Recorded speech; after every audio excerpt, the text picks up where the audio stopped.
Under the scorching Egyptian sun, the impossible happened.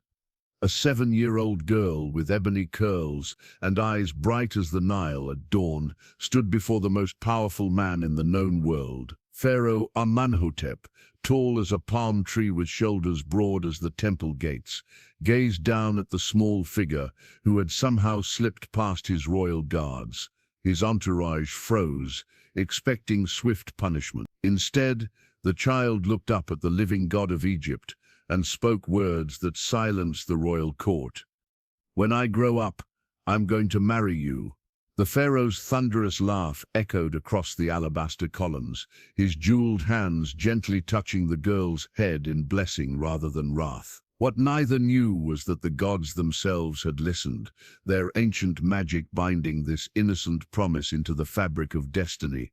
Could a child's innocent declaration truly alter the course of an empire, or was something more profound at work in the shadows of the ancient world? Before we jump back in, tell us where you're tuning in from, and if this story touches you, make sure you're subscribed, because tomorrow I've saved something extra special for you. Pharaoh Amenhotep III, ruler of Upper and Lower Egypt, lord of the two lands, strode through the alabaster halls of his Memphis palace, golden-tipped sandals clicking against polished stone. At 40 years of age, his face remained handsome, despite the lines of responsibility etched around his eyes. His shoulders, broad as temple pillars, carried the weight of an empire that stretched from Nubia to the Mediterranean shore. "The delegation from Mitanni arrives tomorrow," reminded Vizier Putamos, struggling to match the pharaoh's long strides. "Their marriage proposal offers considerable advantage to secure our northern borders." The pharaoh nodded absently, his thoughts elsewhere. Court politics had grown tiresome after 20 years on the throne. Each season brought new alliances, new threats, new nobles seeking favor. "The people have gathered for your blessing of the harvest," the vizier meined. A brief appearance would suffice. The pharaoh's procession reached the grand veranda, overlooking the palace gardens, where commoners waited behind ceremonial barriers. Royal guards flanked him as he raised his arms, sunlight gleaming off the golden bands encircling his wrists. The crowd fell to their knees, foreheads pressed to the earth. It was then he noticed the disturbance, a small commotion near the garden's lotus pool. "What is happening there?" he demanded. The guards tensed, hands moving to their weapons. A child, a girl no older than 7, had somehow slipped through the barrier. She moved with purpose, her simple linen dress marking her as a commoner's daughter. Before the guards could intercept her, she stood directly before the living god of Egypt, her small face upturned in wonder. "Seize her," hissed the vizier. "Wait." The pharaoh raised one hand. Something in the child's fearless gaze intrigued him. The girl's parents had realized her absence. A thin man, clearly a craftsman by his calloused hands, approached in terror, his wife weeping behind him. "Great Pharaoh, forgive us." The man prostrated himself. "Our daughter Nefertari," she slipped away. "We beg mercy."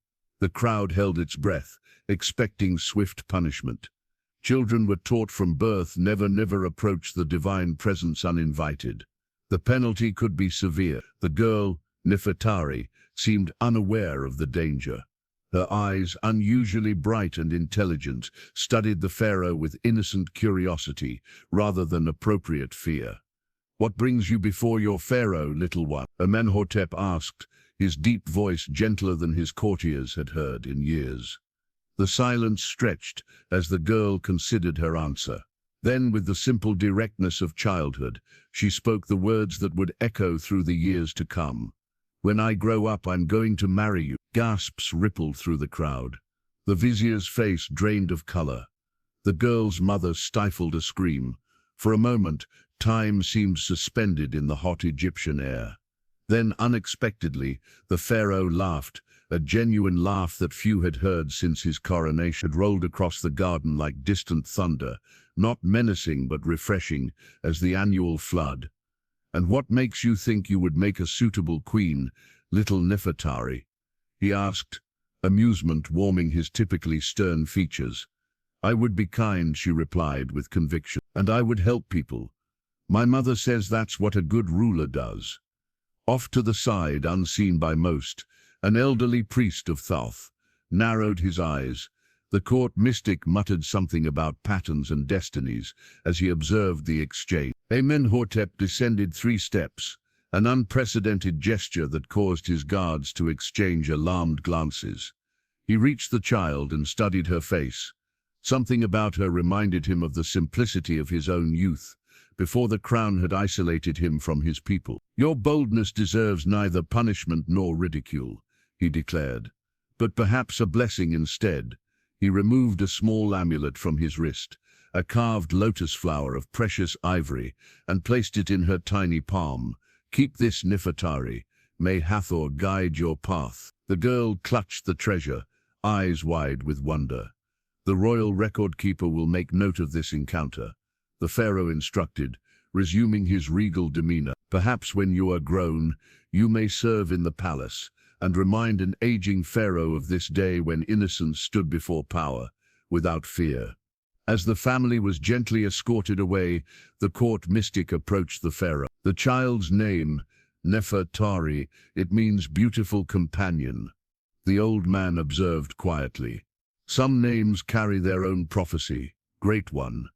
Prophecy is for the temples, not the palace," dismissed Amenhotep, though his eyes followed the small figure until she disappeared from view. Dawn broke over the village of Hutnesu, 30 miles south of Memphis. Nefertari sat by the Nile's edge, toes dangling in the cool water. At 10 years old, she had grown tall for her age, her nimble fingers expertly weaving a reed basket, while her mind wandered to grander things. "Nefertari, the morning meal awaits," her mother called from their modest mud-brick home. 3 years had passed since the palace encounter, yet her parents still watched her with lingering anxiety, as though the pharaoh might suddenly appear to claim retribution for her childhood impudence. "Coming, mother," she replied, tucking the ivory lotus amulet, her most treasured possession, beneath her simple dress. Her father had forbidden her to speak of the pharaoh, fearful that neighbors would think they harbored inappropriate ambitions. But privately before sleep each night, Nefertari would hold the amulet and whisper her promise like a prayer. Still playing with that trinket, her older brother Amenemhat appeared beside her. At 16, he worked as an apprentice to the village scribe and took every opportunity to demonstrate his superior knowledge. "You realize the pharaoh probably gives those away by the dozens. It's not a trinket," she corrected him firmly. "It's a royal blessing," Amenemhat sighed. "The royal household has likely forgotten you exist. The pharaoh has bigger concerns than a village girl's fantasies." Perhaps he was right, but the memory remained vivid. The pharaoh's unexpected laugh, the weight of his gaze.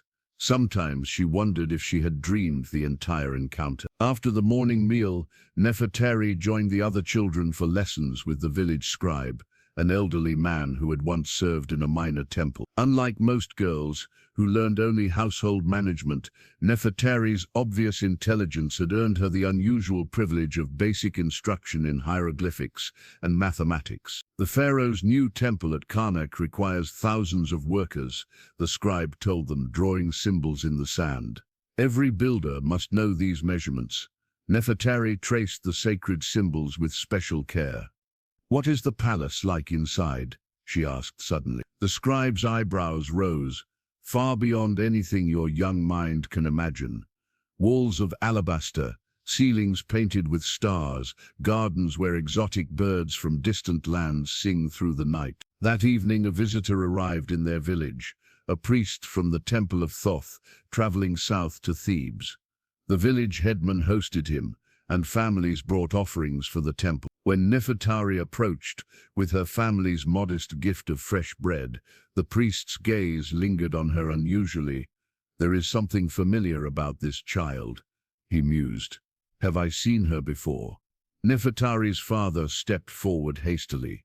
"No, Holy One. We are simple folk who rarely leave our village." But later, as Nefertari fetched water from the communal well, the priest approached her alone. "That amulet you wear beneath your dress," he said quietly. "May I see it?" Reluctantly, she revealed the lotus carving. As I thought, royal craftsmanship. How did a village girl come to possess such a treasure? "The Pharaoh gave it to me," she answered, truthfully. "When I told him I would marry him someday." Instead of laughing or scolding, the priest studied her with unexpected intensity. "Names and destinies are intertwined, child. Do you know what your name means?" "Beautiful companion," she replied. "Indeed. And do you know that the great royal wife of Ramesses the Great, many generations from now, will bear the same name? I have seen it in the sacred patterns." Nefertari's eyes widened. "You can see the future, not precisely, but those who serve Thoth recognize patterns, others miss." He touched her forehead gently. "Your path is unusual, neither resist nor force it." The following morning, the priest departed, leaving behind a curious gift, a small wooden boat carved with protective symbols, "for when the river of your destiny carries you back to Memphis," he told her. "Keep it safe." The boat became her second treasure, carefully placed beside her sleeping mat each night. While other girls her age practiced weaving and cooking, Nefertari spent every free moment by the Nile, watching the boats travel toward the capital, imagining the day when she would journey northward. "You should forget these palace dreams," her mother often advised. "Find happiness in what the gods have given you here." But in the golden light of evening, when the royal barges passed in the distance, their sails catching the last rays of sun, Nefertari would whisper to her wooden boat. Someday, by her 12th birthday, she had learned all the village scribe could teach. Unlike her peers who spoke of marriage prospects, Nefertari spoke of Memphis, of healing arts, of palace gardens. The lotus amulet remained her talisman, the wooden boat her compass, both pointing toward a future only she could envision. The great cedar doors to the royal chamber swung open as Amenhotep dismissed his morning council. Sunlight streamed through alabaster screens, casting geometric patterns across the polished floor. The pharaoh rotated the heavy gold and lapis lazuli seal ring on his finger, a nervous habit he had developed in recent years.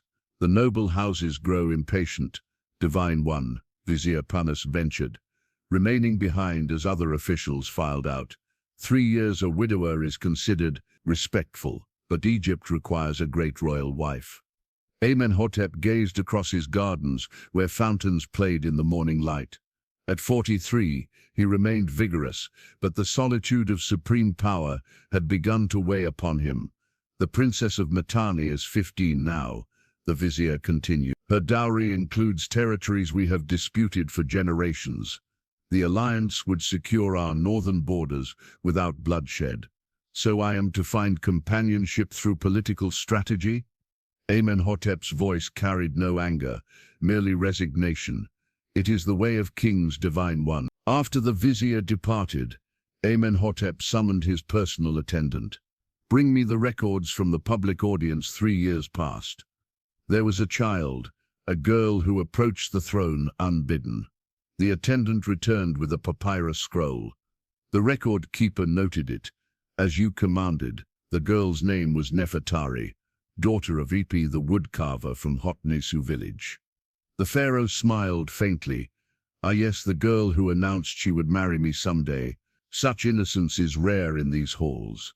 Shall I send messengers to inquire about her welfare?" Amenhotep waved the suggestion away.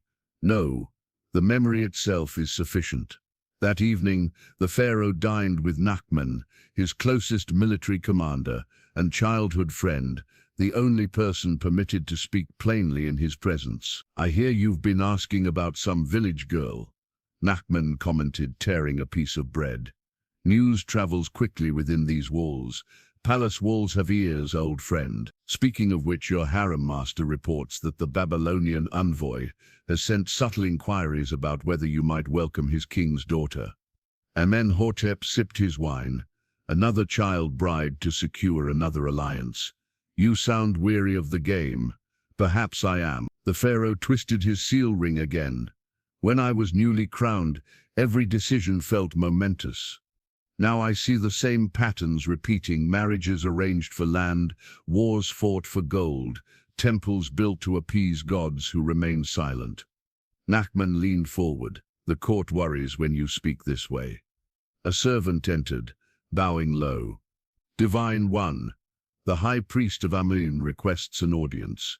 He says it cannot wait until morning. Moments later, the elderly high priest Amenemhat stood before the pharaoh, his ceremonial leopard skin draped across bony shoulders. Forgive this intrusion, Great One, he wheezed, but the omens cannot be ignored. 3 temple cobras have been born white as milk. The Nile flood rises precisely to the 15th cubit, the number of perfect balance. These signs appear once in many generations. What do your omens portend, old friend? Asked the pharaoh with patient indulgence. The ancient prophecy speaks of a time when Egypt will face threat from within and without. When that time comes, salvation arrives through an unexpected union, a marriage not of political convenience, but of destiny's design. The Reese's rheumy eyes held unexpected intensity. You must be vigilant about whom you bring into the royal house in the coming years. After the priest departed, Nachman chuckled. Convenient timing. The temples always oppose foreign marriages that might diminish their influence. Perhaps the pharaoh knew. Yet Amenemhat has served 3 generations of my family with wisdom. Later that night, alone in his chambers, Amenhotep removed his heavy crown with a sigh of relief. The weight of it left a permanent mark upon his brow. From a cedar chest, he withdrew a small item he had instructed his servants never to touch, a simple clay figure of a child holding a lotus flower. He had commissioned it after that unusual audience, though he could not quite explain why. Nefertari of Hutnesu, he murmured, I wonder what became of your bold promise. Replacing the figure, he moved to the balcony overlooking his sleeping kingdom. The decisions awaiting him were clear. Choose a politically advantageous marriage, expand the northern campaigns, maintain the delicate balance between temple power and royal authority. The path of Pharaoh was predetermined, with little room for sentiment or memory. Yet as he slipped the royal seal ring from his finger, the symbol of his absolute authority, he found himself unexpectedly wondering about paths not taken and promises made by children who didn't understand the immutable laws that governed a king's choices. The first warning came before dawn, a low, persistent rumble that stirred Nefertari from sleep. Now 12, she had grown tall and graceful, her quick mind earning respect, even among village elders. She clutched her wooden boat and lotus amulet as she hurried outside, where neighbors gathered in confused clusters. The river rises too quickly, her father said grimly. This is no ordinary flood. By midday, water had breached the village outer fields. Families worked frantically, moving grain stores to higher ground. Children herded bleating goats away from the encroaching water. The village headman organized a desperate effort to reinforce the earthen barriers protecting their homes. Where are the royal engineers? An old man demanded. Each year the pharaoh sends them to strengthen our dikes. The Nubian campaigns have stretched resources thin, replied another. We must manage alone. Nefertari worked alongside her family, passing heavy sandbags down a human chain. Her arms ached, but determination kept her moving. This village, despite its limitations, was home. As darkness fell, the barriers still held, though barely. Families huddled together, praying to the merciful aspect of Hapi, god of the Nile. Nefertari's mother shaped a small offering figure from clay, a representation of their family, arms linked in unity. May the gods protect us through this night, she whispered, placing the figurine on their modest household shrine. The barrier broke just before midnight. The sound, a terrible cracking followed by a roar, sent villagers scrambling from their beds. Water surged through Hatnesu with unstoppable force. Higher ground, the headman's voice carried above the chaos. To the temple hill. Nefertari clutched her brother's hand as they fled, Her father carried a small bundle of their most essential possessions. Her mother followed, struggling through the rising water. "Wait," Nefertari cried, pulling away suddenly. "The boat, the amulet. Leave them," her father shouted, but she had already turned back. Water swirled ankle-deep inside their home as Nefertari grabbed her treasures. When she emerged, her family stood silhouetted against the night sky, beckoning frantically. Between them churned a newly formed current, already too strong to cross safely. "Go to the temple hill," her father called. "We'll find another way around." Clutching her precious items, Nefertari followed other villagers up the path to the small temple of Hapi that overlooked their settlement. From this vantage point, she watched in horror as homes collapsed, the current separating families and washing away livelihoods built over generations. By dawn, the full devastation was apparent. Half the village had been reclaimed by the river that had once sustained it. Of her family, there was no sign. 3 days later, as waters gradually receded, the grim work of recovery began. The village headman compiled lists of the lost, the living, and the displaced. Nefertari's name stood among the latter. Her parents and brother counted among the missing, presumed to have been swept downstream. The northern villages have been instructed to watch for survivors, a royal messenger informed them. The first official help to arrive, but the destruction extends for many miles. Homeless orphans were gathered to be redistributed where space and resources allowed. An elderly couple from a distant farming community agreed to take Nefertari. "It's fertile land," the headman assured her, "far from the river's reach, near the eastern desert. But so far from Memphis," Nefertari whispered, clutching her lotus amulet. The clay family figurine had been broken in the flood. Only the upper half recovered from the mud. Nefertari wrapped the fragment carefully in linen, a tangible reminder of what had been lost. The journey to her new home took 7 days by donkey caravan.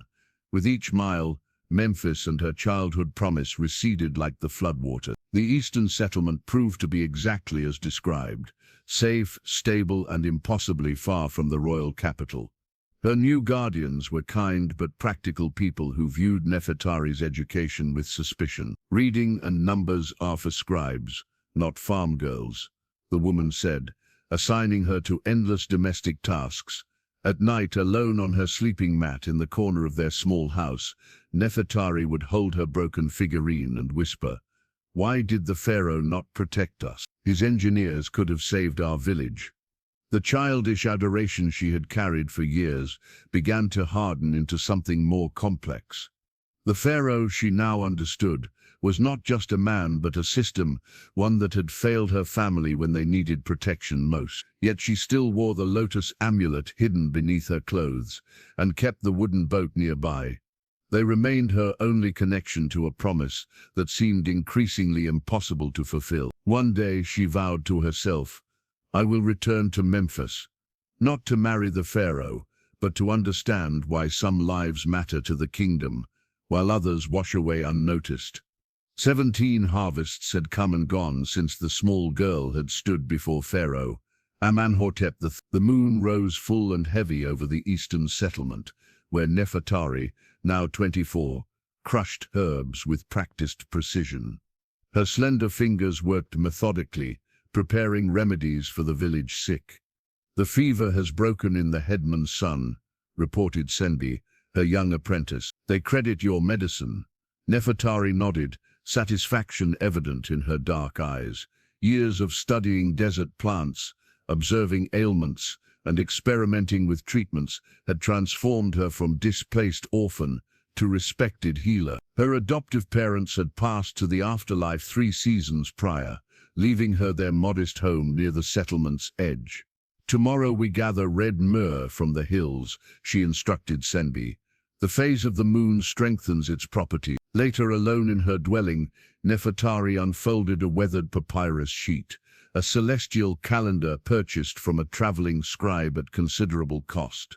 She marked the passage of another month with careful notation, adding it to her precise records of astronomical cycles spanning years. Beside the calendar sat two treasures from her childhood, the ivory lotus amulet and wooden boat, preserved despite the many changes in her life.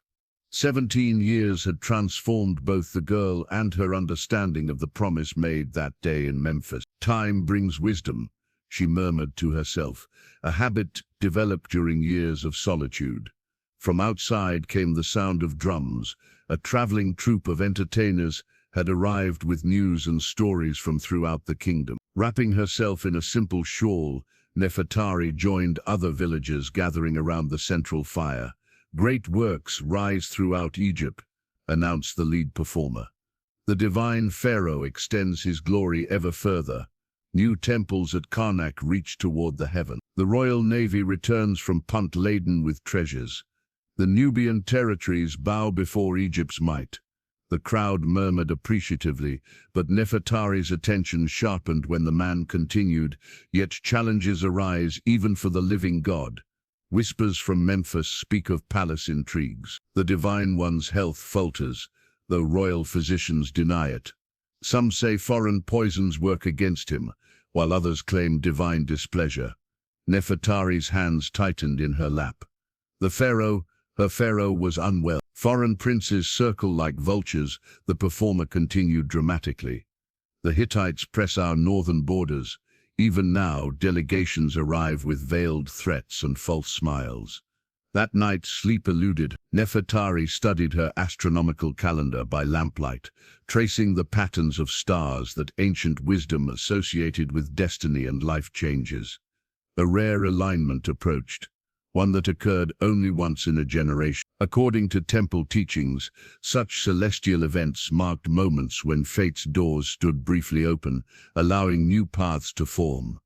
The alignment would culminate in 40 days. Nefertari rose and paced her small home.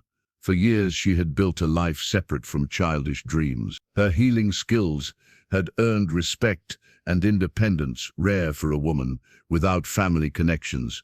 Patients sometimes traveled days to seek her remedies. What would she gain by abandoning this hard-won stability for a city that had forgotten her? Yet the news of the pharaoh's illness tugged at something unresolved within her. Her knowledge of medicinal plants had expanded beyond any healer in the eastern settlements. Perhaps morning found her decision made. Nefertari gathered her most precious possessions, the lotus amulet, the wooden boat, the celestial calendar, and her extensive collection of healing materials. She instructed Senbi in caring for her ongoing patients. "You're truly leaving?" the girl asked, eyes wide with disbelief. "The alignment indicates the time is right," Nefertari replied, knowing the explanation sounded mystical to the practical young apprentice. "But your life is here now." Nefertari touched the lotus amulet, hidden beneath her robes. Perhaps my true purpose has been waiting all these years." As she prepared for departure, an elderly visitor arrived, one of the village's oldest residents. The man placed a carved stone tablet in her hands. "I was a temple assistant in my youth," he explained. "When I learned of your journey to Memphis, I knew you should carry this. It shows the celestial alignment you've been tracking, carved by ancient priests who understood its significance. They believed such alignments signal when the gods themselves adjust the tapestry of fate." Nefertari studied the intricate star patterns etched into the stone. Matching her papyrus calculations precisely, the same alignment occurred the year you arrived in our settlement as a child, the old man added. "And now it returns as you prepare to leave. Some circles complete themselves, regardless of our understanding."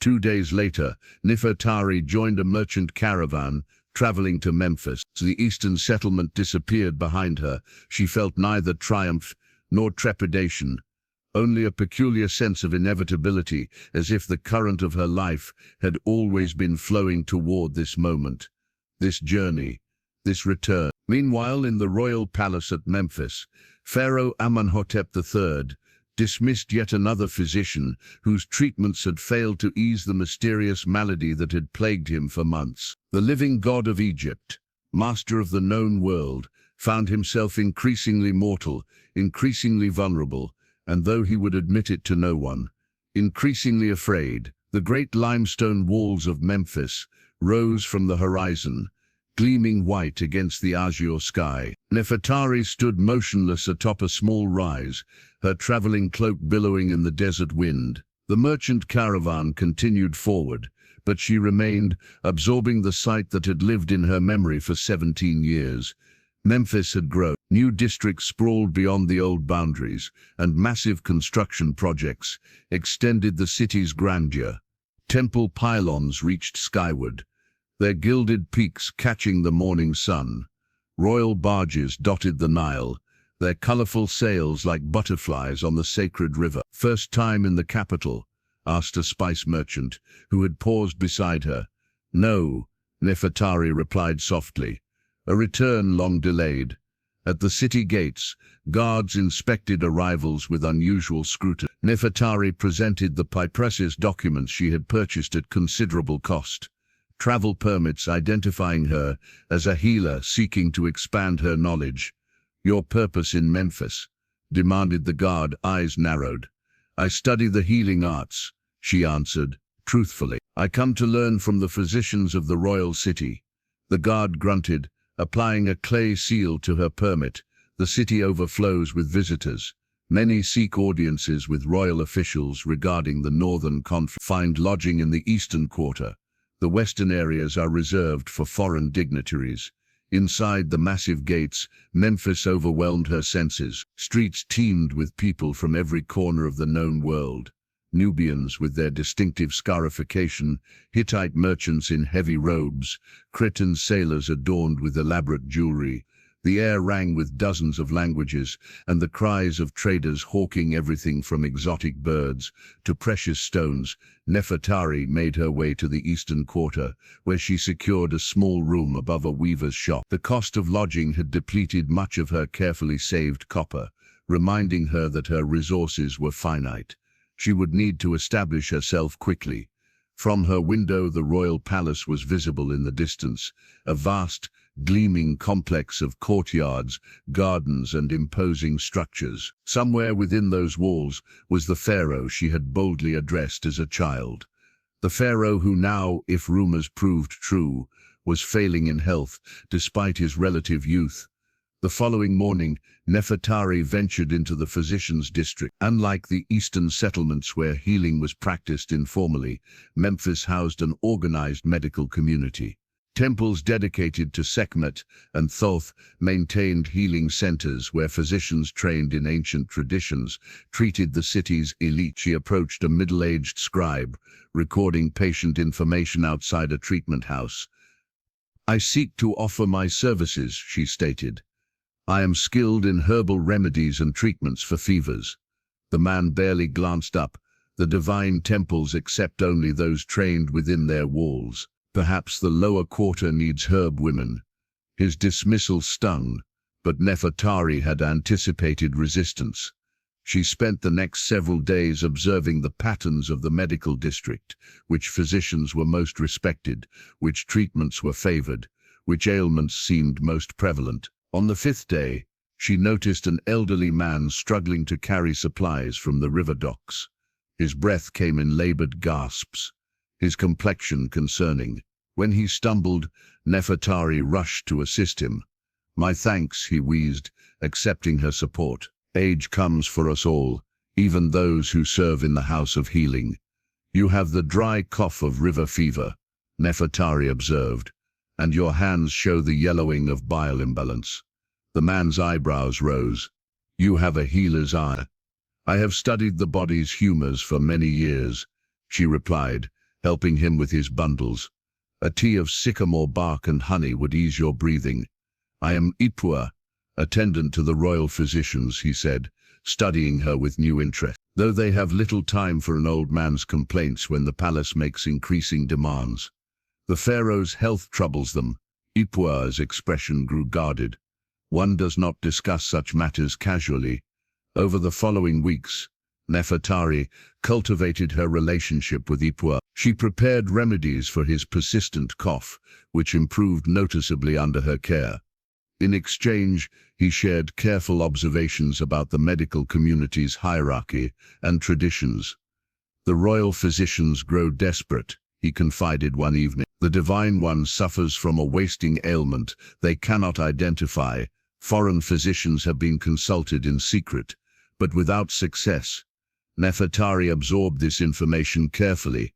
Perhaps the answer lies not in grand temples, but in forgotten knowledge. 1 month after her arrival, an opportunity presented itself. A royal proclamation announced that skilled healers throughout the kingdom were invited to apply for positions serving the nobles of Memphis. The mysterious ailments afflicting the court required expanded medical resources. To be considered, applicants needed official documentation of their abilities and a sponsor within the medical community. "I will speak for you," Ipuwer offered, his once skeptical eyes now respectful. "Your knowledge of desert plants exceeds many who have trained in the temples." The application required a sealed papyrus bearing the applicant's qualifications.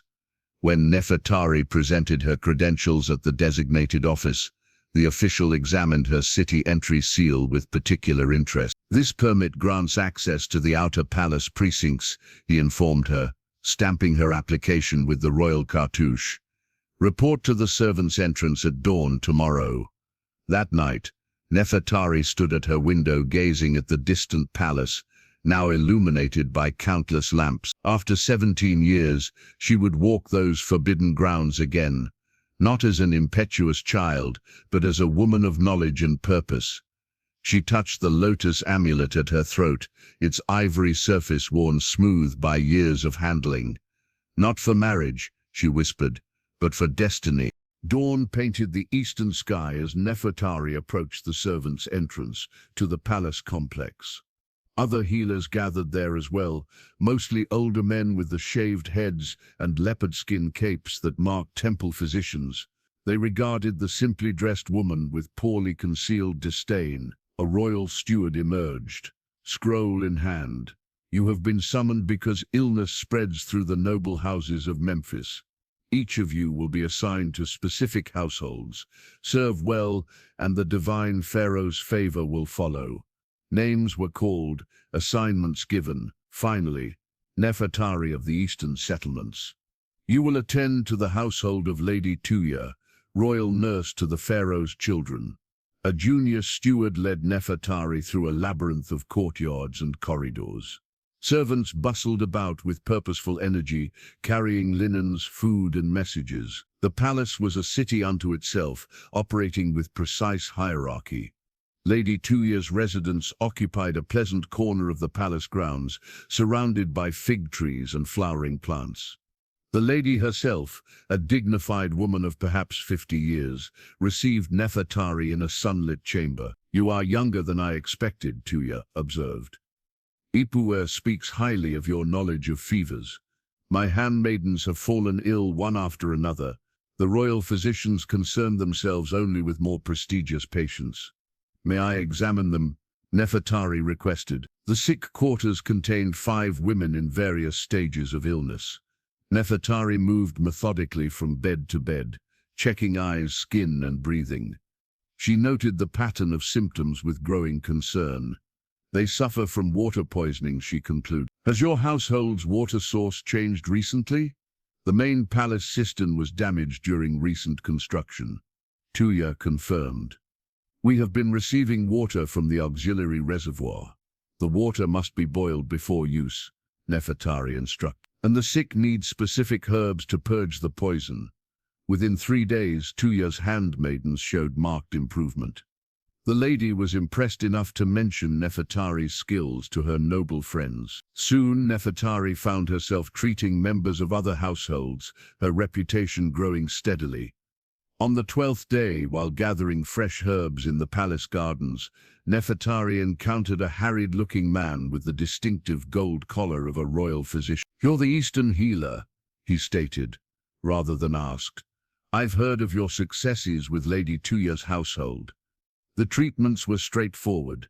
Nefertari replied modestly, "I am Pentu, second physician to the Divine One."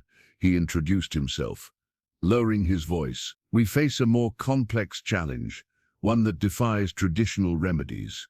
"The Pharaoh's illness," Nefertari said quietly. Pentu's expression tightened. "You overstep, woman. I spoke of no such thing. Forgive me," she amended smoothly. "I meant only that complex ailments require careful observation." Pentu studied her with calculated assessment. "Perhaps fresh eyes might notice what we have overlooked. Come to the physician's chamber tomorrow at midday. Bring your diagnostic methods." The physician's chamber occupied a windowless room deep within the palace complex. Ancient medical papyri lined the walls, and shelves held hundreds of ingredient jars. 5 senior physicians huddled around a central table where a scroll lay unrolled. "This is highly irregular," objected the eldest, glaring at Nefertari. "Palace tradition dictates that only temple-trained men make tradition, has failed to produce results." Pentu cut in. "The Divine One weakens while we debate ancient protocols." He gestured Nefertari forward. The scroll contained detailed observations of symptoms, treatments attempted, and their outcomes. The writing was precise, clinical, yet Nefertari sensed the growing desperation behind the careful notation. "Progressive weakness," she read aloud. "Pallor of the skin, pain in the bones, thinning of the blood. Treatments with liver extract, iron filings, and strength potions provide temporary improvement only." She looked up at the assembled physicians. "How long has the Divine One suffered thus?" 7 months, Pentu admitted. "It began subtly, fatigue after exertion, pallor despite sun exposure. Now he can barely attend state functions." Nefertari studied the list of attempted remedies. "You've tried traditional approaches. Have you considered non-traditional causes?"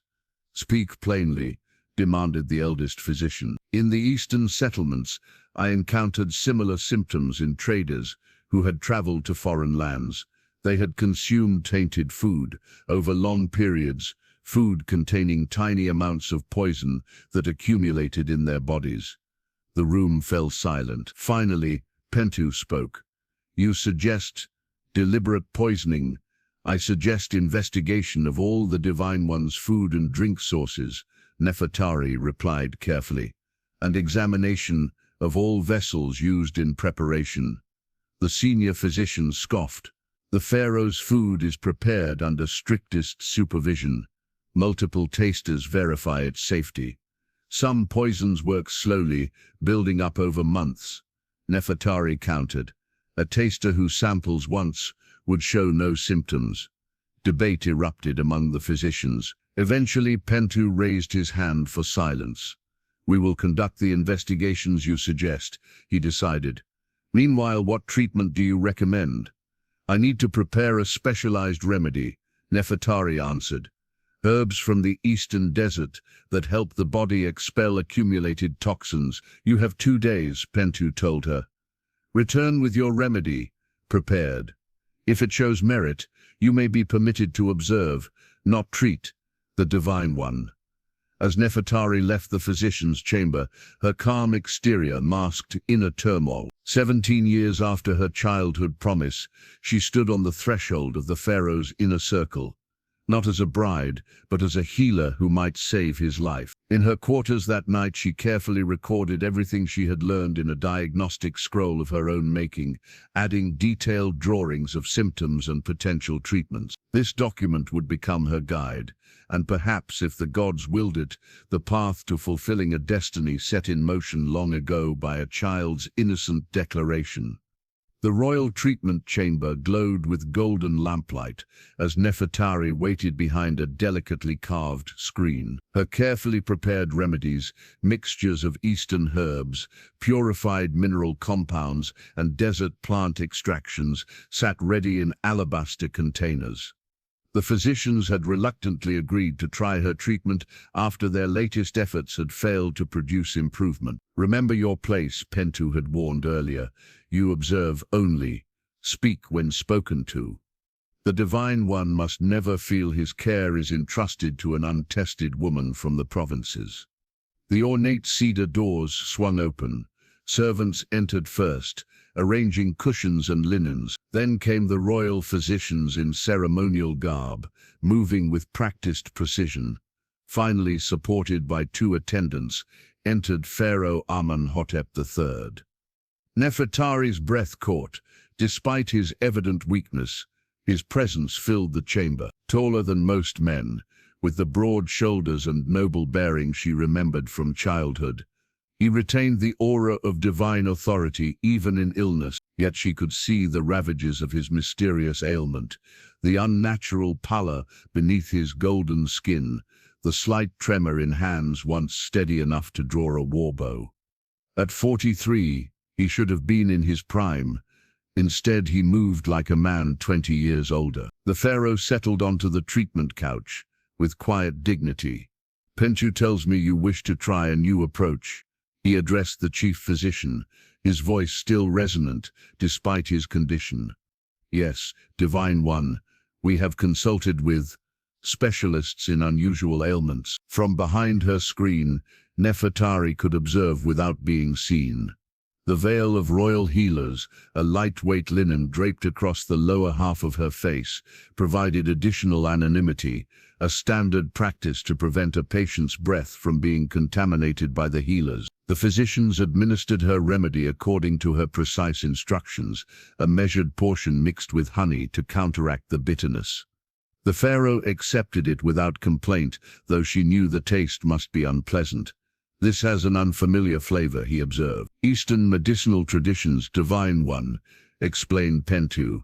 "Sometimes wisdom comes from unexpected sources." After completing the treatment, the physicians withdrew to an anteroom for consultation, leaving the pharaoh to rest under his attendant's watchful eye. Nefertari remained behind her screen, instructed not to move until summoned. Time passed slowly. She found herself studying the pharaoh's face, comparing the man before her with the memory that had shaped her life's path. Lines of responsibility etched his forehead. The corners of his eyes showed signs of one who had gazed too long into the harsh Egyptian sun. Yet there remained something of the man who had laughed at a child's boldness 17 years ago. His eyes opened suddenly, looking directly toward her screen, as if he sensed her presence. "Someone remains," he stated calmly to his attendants. Behind the physician's screen, Nefertari froze. The attendants exchanged nervous glances. "Only a junior healer, Divine One," one offered.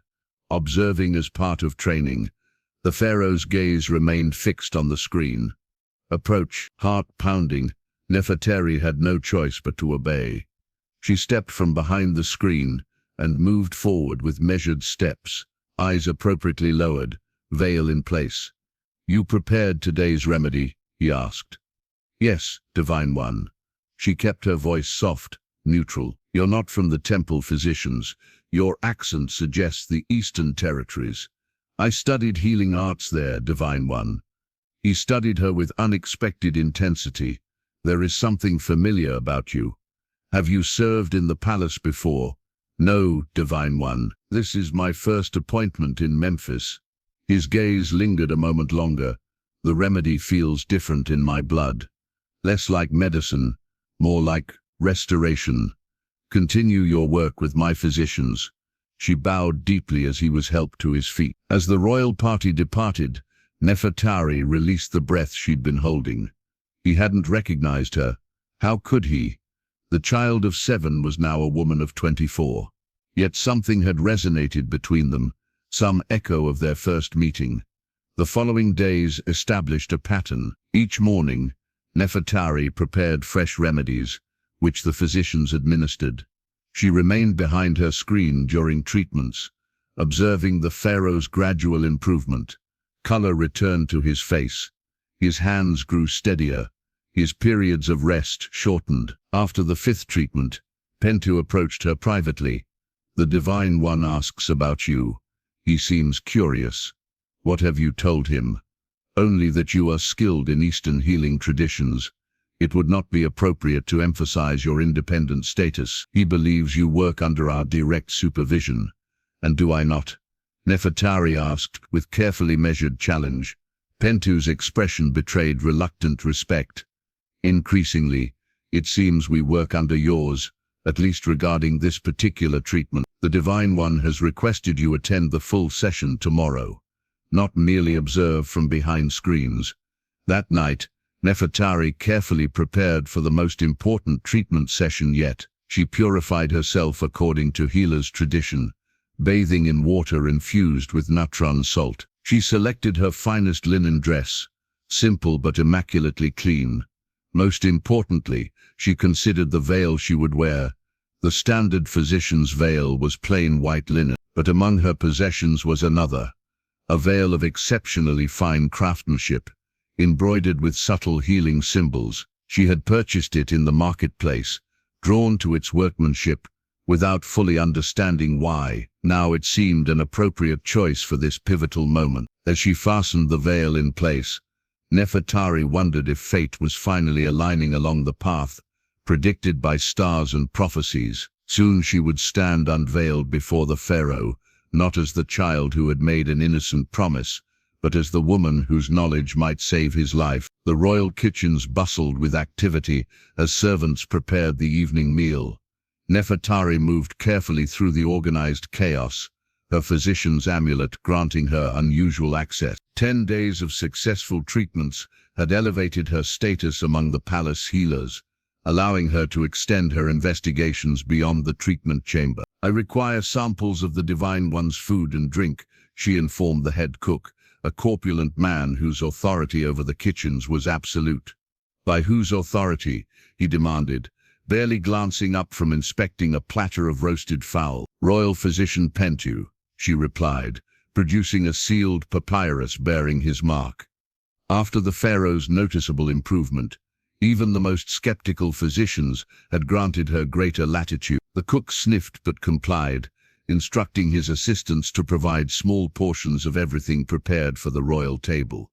Nefertari observed each item being collected, noting who handled the food, which vessels were used, and the precise order of preparation. "The Divine One's wine cup," she inquired. "Is it always the same one?" "Of course," the cook answered, seeming offended. "Pure gold, handled only by the cupbearer himself." "And where is it stored between meals?" The cook pointed toward a locked cedar cabinet, under seal, inspected by the royal taster before each use. Nefertari continued her circuit of the kitchens, asking careful questions that revealed the elaborate safeguards protecting the pharaoh's food and the potential weaknesses in that system. She collected samples in small clay pots, sealed with her own mark. Later, in her private chamber, she meticulously tested each sample, using methods learned from desert nomads who could detect poison in the smallest quantities. Most showed nothing unusual, but the wine residue revealed troubling traces of a substance she recognized from the Eastern Territories. A slow-acting toxin derived from certain minerals that built up in the body over time. "Not enough to kill quickly," she murmured to herself, "but sufficient to weaken gradually." The next morning she sought out Ipara in the physician's storage room.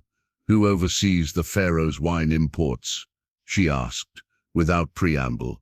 The elderly man glanced around before answering. "Lord Minacht has managed the royal vineyards for nearly a decade, a powerful noble with connections to the Hittite territories." "And who serves as the pharaoh's cupbearer?" "Pharaoh appointed 2 years ago." "Why these questions?" Nefertari chose her words carefully. "I believe the Divine One's illness may come from an unexpected source." Ipra's eyes widened in understanding. "You suggest treachery. Such accusations against nobles would require absolute proof." "I seek only to heal," Nefertari assured him. "But, to treat effectively, I must identify all possible causes." That afternoon, during the pharaoh's treatment, Nefertari observed his cupbearer closely. Pharaoh, a handsome man of perhaps 30 years, performed his duties with practiced precision. He tasted each drink before offering it to his master, seemingly invalidating her poison theory. Yet something in his manner, a certain watchfulness, an over-attentiveness raised her suspicions further. When he briefly left his post, Nefertari managed to secure the golden cup before it could be refilled. She concealed it beneath her healer's robes, substituting an identical vessel from her supplies. That evening, alone in her quarters, she examined the cup meticulously. The craftsmanship was exquisite, beaten gold inlaid with lapis lazuli and carnelian. Yet when she tested the interior with special compounds, the solution revealed minute traces of poison accumulated in nearly invisible scratches along the rim, placed exactly where the pharaoh's lips would touch, but not where the taster would drink. The evidence was unmistakable but required context.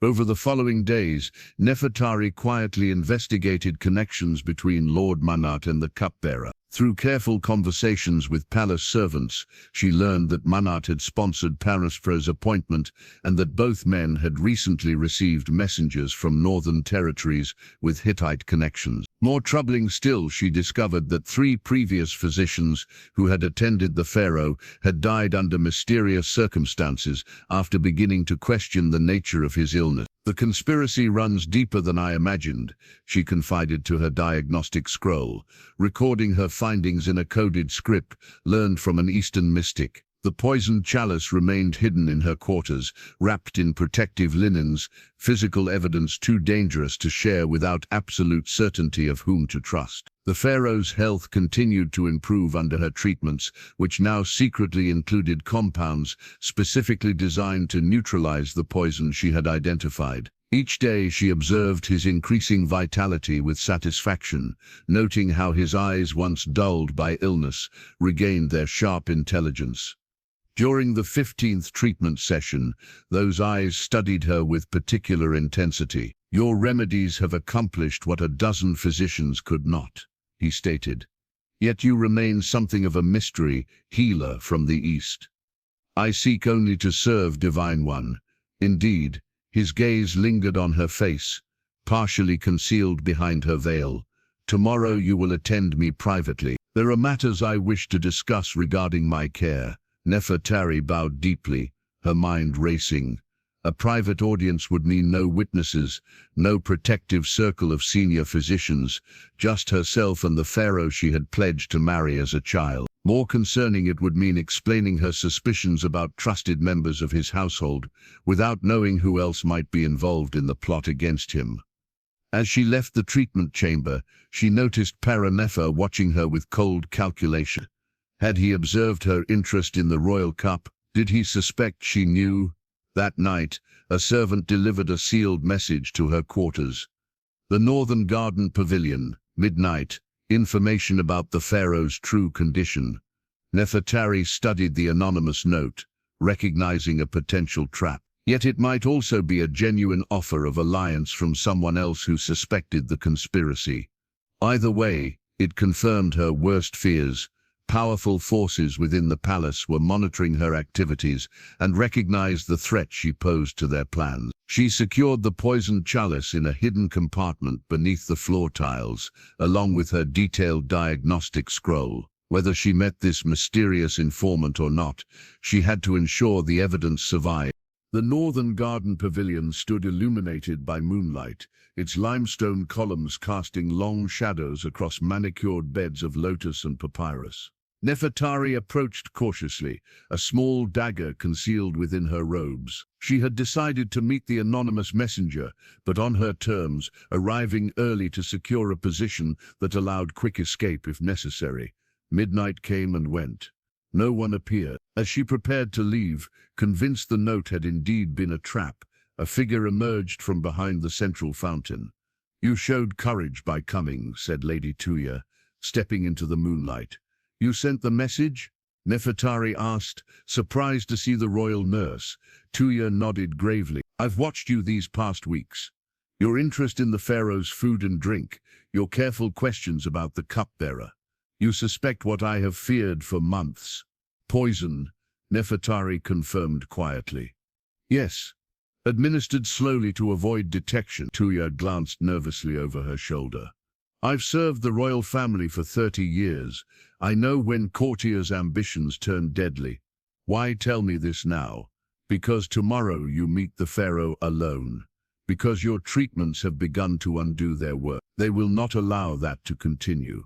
They, a faction that believes Egypt would be better served by a new ruler, one more easily influenced. Tuya stepped closer, lowering her voice further. Lord Minothat leads them, but they have allies even among the royal physicians. The revelation confirmed Nefertari's worst fears. Which physicians? Nakht Min, certainly. Perhaps others.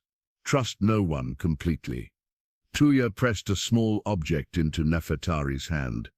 This was found among your belongings when your quarters were searched during treatment hours today. Nefertari looked down at a faded papyrus, a child's drawing of a girl, and a tall figure wearing a crown.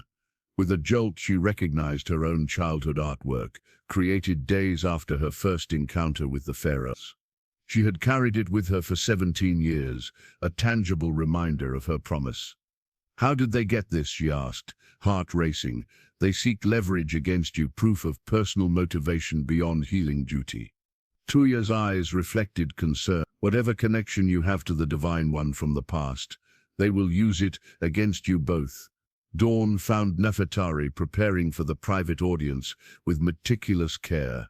She bathed in scented water, applied subtle kohl to her eyes, and selected her finest linen dress. The childhood drawing remained hidden in a secret pocket, a talisman of the journey that had led her back to the palace. The pharaoh received her in his private study rather than the treatment chamber. Scrolls and maps covered cedar wood tables. Sunlight streamed through alabaster window screens, illuminating the space with a gentle glow.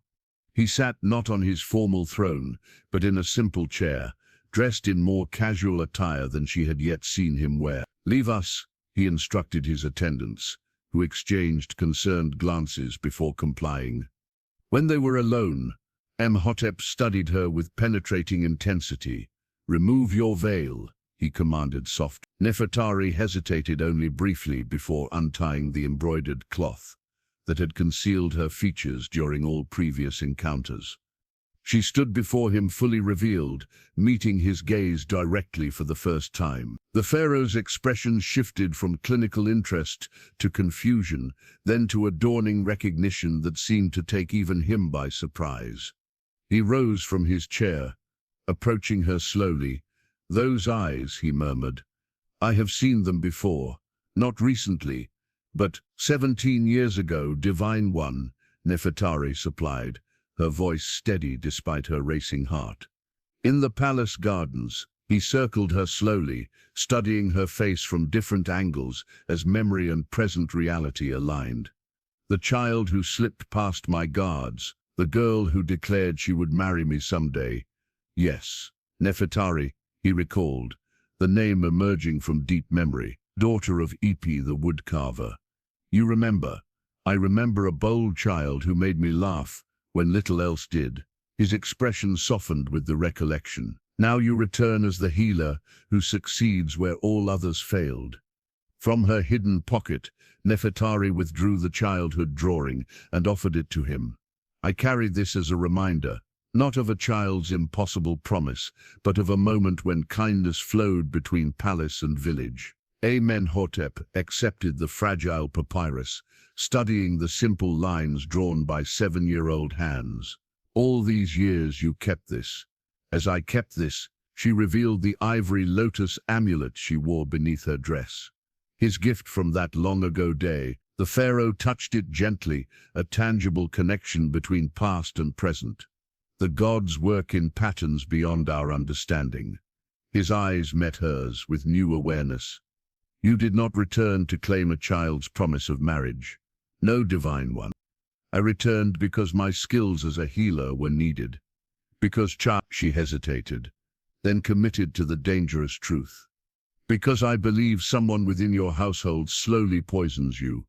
His expression hardened, the momentary softness replaced by the sharp intelligence of Egypt's supreme ruler. "Explain." For the next hour, Nefertari methodically presented her evidence, the traces found in his wine cup, the connections between Lord Minnocht and the cupbearer. the pattern of symptoms consistent with specific mineral poisoning. Throughout her explanation, the pharaoh remained silent, absorbing each detail with increasing gravity. When she finished, he moved to a window overlooking the city he ruled. "I have sensed treachery, but could not locate its source," he finally said. "You returned to my life not as the bride a child once promised to become, but as something far more valuable, the protector that same child grew into being." He turned back to her, his expression reflecting both the divine ruler and the man beneath the crown. "The question now becomes what we shall do with this knowledge, and with the curious pattern the gods have woven between us." The council chamber fell silent as Pharaoh Amenhotep entered, his improved vigor evident in his steady gait and straight posture. The assembled nobles and officials bowed deeply. Nefertari followed several paces behind, now openly serving as the pharaoh's personal physician. Her presence, a woman, a commoner, in such a position of intimacy with the Divine One, had sparked outrage among court traditionalists. "Divine One," began Vizier Potamos once all was seated, "the Hittite delegation awaits your pleasure. They bring marriage proposals that could secure our northern borders." "They will continue to wait," Amenhotep replied calmly. "Other matters take precedent." The pharaoh had accepted Nefertari's evidence of poisoning but counseled patience and secrecy. "We must allow the serpent to reveal its full length before striking," he had told her. They had devised a plan: continue the healing treatments openly while secretly gathering evidence against the conspirators. "The court grows concerned. Great One," ventured Lord Neberman, an elderly noble whose family had served the throne for generations, "your recent preoccupation with medical treatments delays critical diplomatic decisions." "My health serves Egypt's interests," the pharaoh countered smoothly. "Would you prefer a weak ruler making crucial decisions?" "Of course not, Divine One," Neberman backpedaled. "But some question the wisdom of entrusting your sacred person to an untested healer from the provinces, one without proper temple training or noble lineage." All eyes turned to Nefertari, who maintained a composed expression despite the public challenge. The pharaoh had warned her this confrontation would come. "Results speak more eloquently than pedigrees," Amenhotep stated. "My strength returns under her care." Lord Manak, tall, elegantly dressed, with calculating eyes, stepped forward.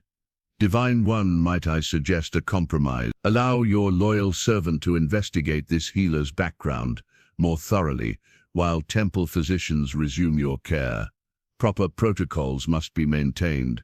Nefertari recognized the threat beneath the reasonable tone. If Manak's agents searched deeply into her past, they might discover her childhood connection to the pharaoh and use it to discredit her as an opportunist. Before the pharaoh could respond, Pentu the physician interjected.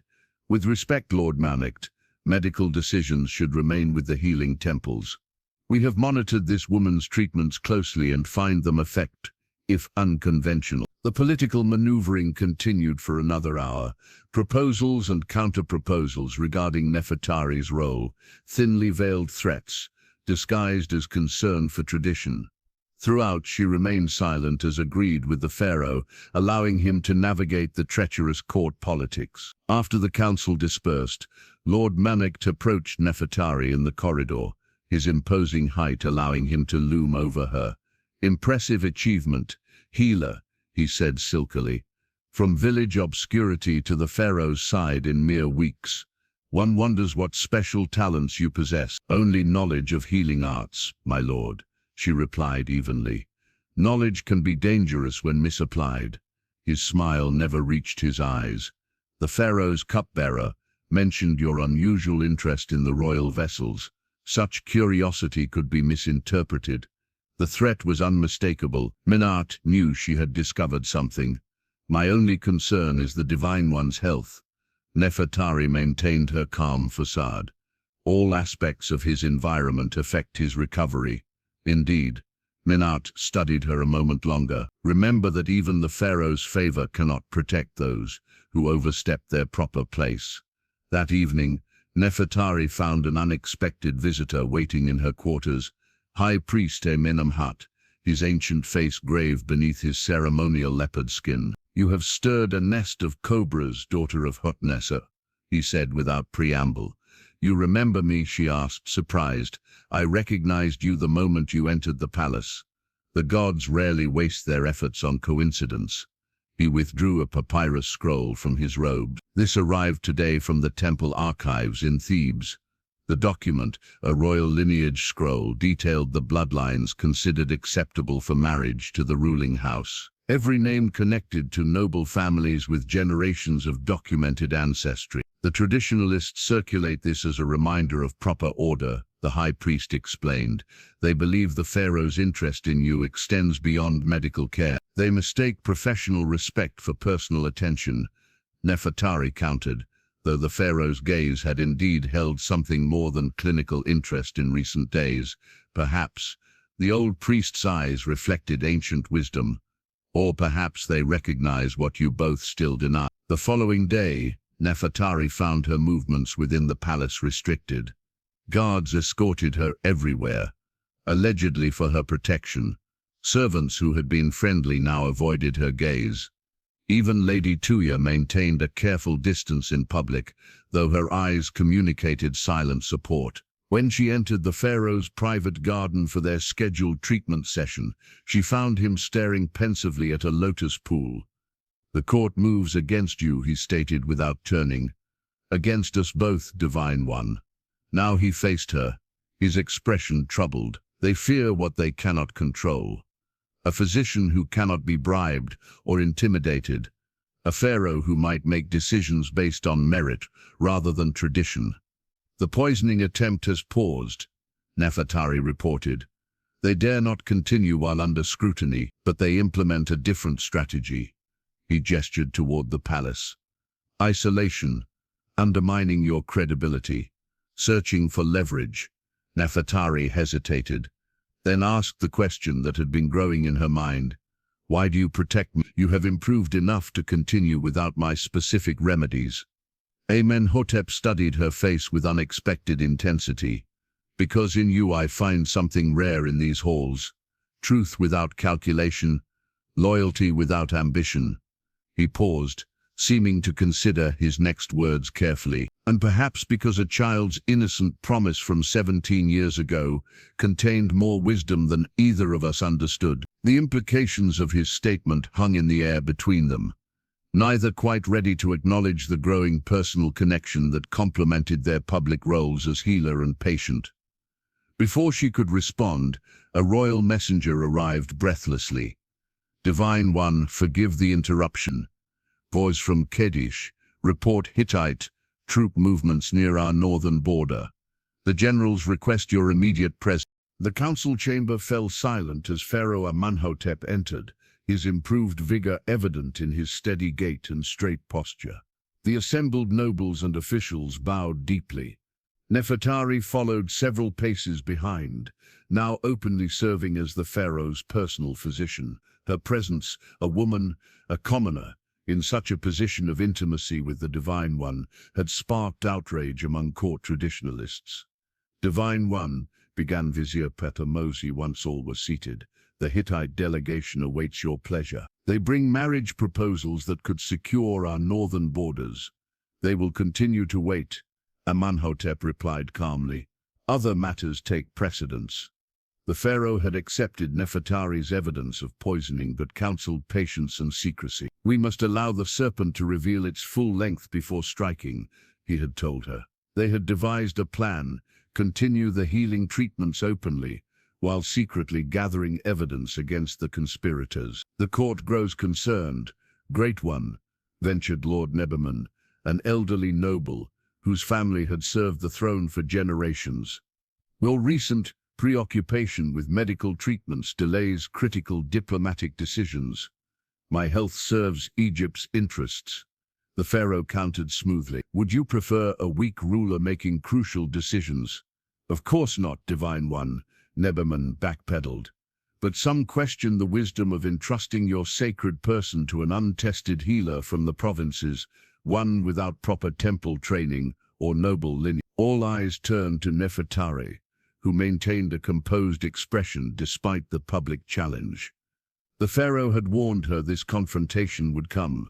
Results speak more eloquently than pedigrees. Amenhotep stated, "My strength returns under her care." Lord Minakht, tall, elegantly dressed, with calculating eyes, stepped forward.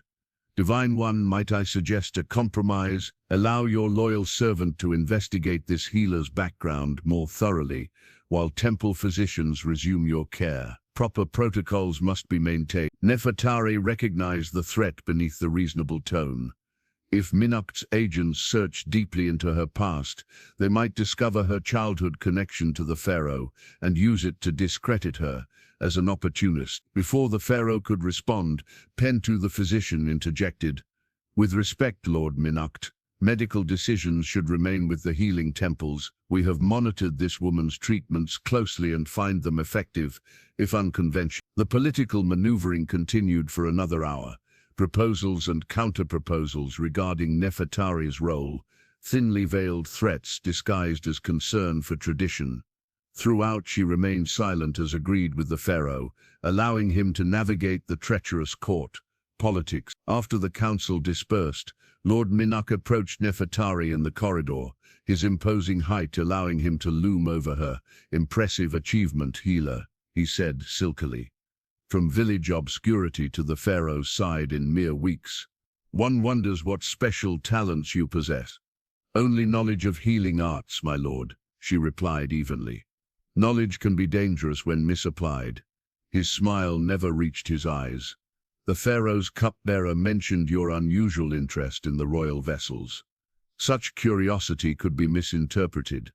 The threat was unmistakable. Minakht knew she had discovered something. "My only concern is the Divine One's health." Nefertari maintained her calm facade. "All aspects of his environment affect his recovery." "Indeed," Minakht studied her a moment longer. "Remember that even the pharaoh's favor cannot protect those who overstep their proper place." That evening, Nefertari found an unexpected visitor waiting in her quarters. High Priest Amenemhat, his ancient face grave beneath his ceremonial leopard skin. "You have stirred a nest of cobras, daughter of Hutnesu," he said without preamble. "You remember me?" she asked, surprised. "I recognized you the moment you entered the palace." The gods rarely waste their efforts on coincidence. He withdrew a papyrus scroll from his robes. This arrived today from the temple archives in Thebes. The document, a royal lineage scroll, detailed the bloodlines considered acceptable for marriage to the ruling house.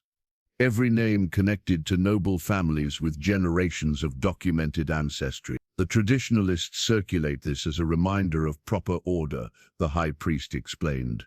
"They believe the pharaoh's interest in you extends beyond medical care. They mistake professional respect for personal attention," Nefertari countered.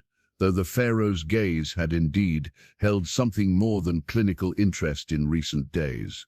Perhaps the old priest's eyes reflected ancient wisdom. Or perhaps they recognize what you both still deny. The following day, Nefertari found her movements within the palace restricted. Guards escorted her everywhere, allegedly for her protection. Servants who had been friendly now avoided her gaze. Even Lady Tuya maintained a careful distance in public, though her eyes communicated silent support. When she entered the pharaoh's private garden for their scheduled treatment session, she found him staring pensively at a lotus pool.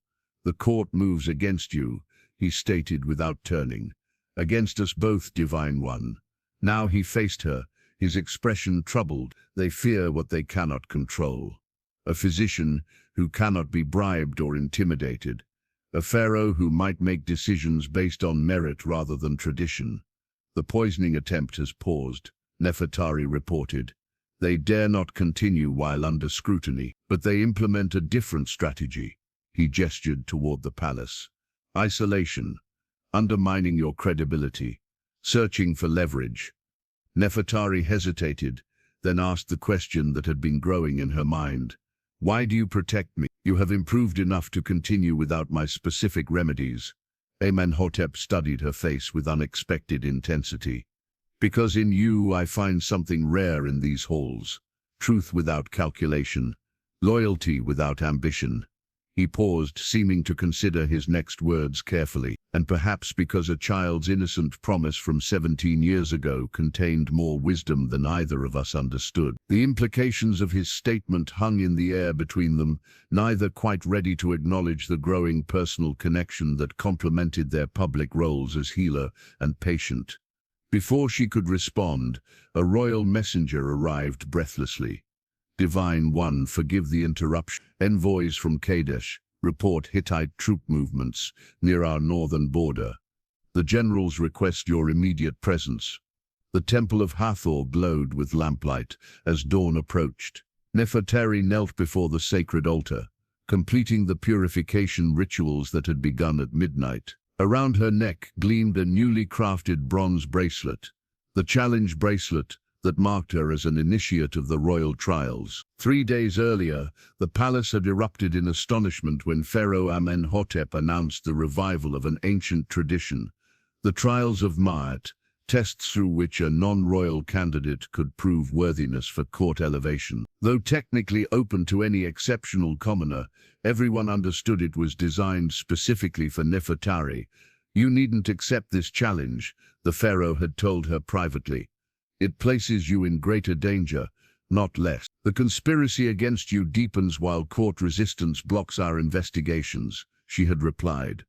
This gives us a legitimate reason to remain close while they reveal themselves further. Neither acknowledged the deeper currents flowing beneath practical considerations, how their eyes now held each other's gaze longer than necessary, how their hands sometimes lingered when exchanging scrolls or healing implements. Rising from her prayers, Nefertari accepted a cup of purified water from a temple priestess.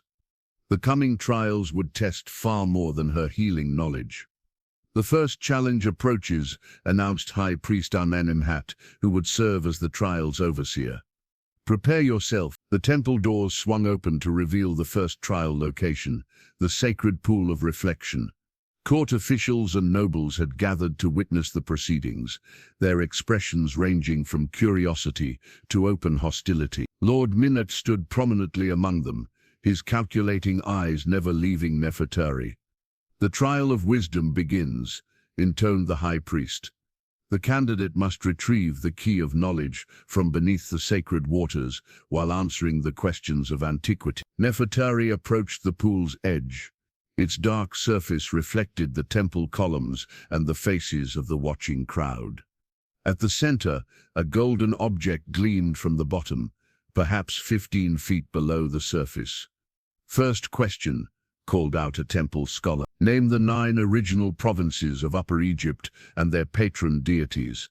As Nefertari began her response, drawing on knowledge gleaned from years of quiet study, she removed her outer robe and prepared to enter the water. But as she took her first step into the pool, she noticed an unusual shimmer on the surface, an oil not normally present in sacred waters.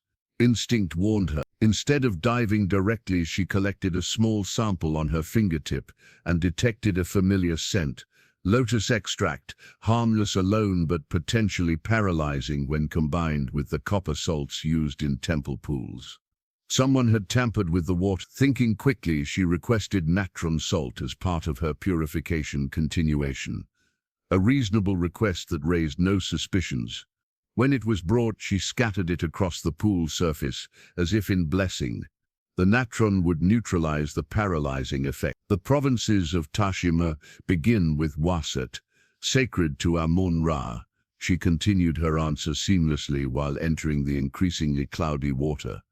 The crowd murmured at her unorthodox approach, but none could object to ritual purification technique. The pool's depth challenged her lung capacity, but she reached the golden key and returned to the surface just as she completed listing the final province. A ripple of surprised approval moved through the onlookers, even some who clearly hoped for her failure. The first trial is complete, declared the high priest. The candidate has demonstrated wisdom of both ancient knowledge and present circumstances.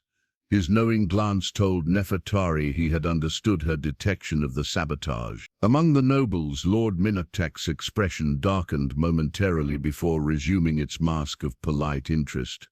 The second trial, Compassion, took place in the city's poorest quarter, where candidates traditionally distributed palace-provided grain to demonstrate royal generosity. Nefertari approached this challenge differently, setting up a treatment area where she diagnosed and treated ailments while giving out food portions.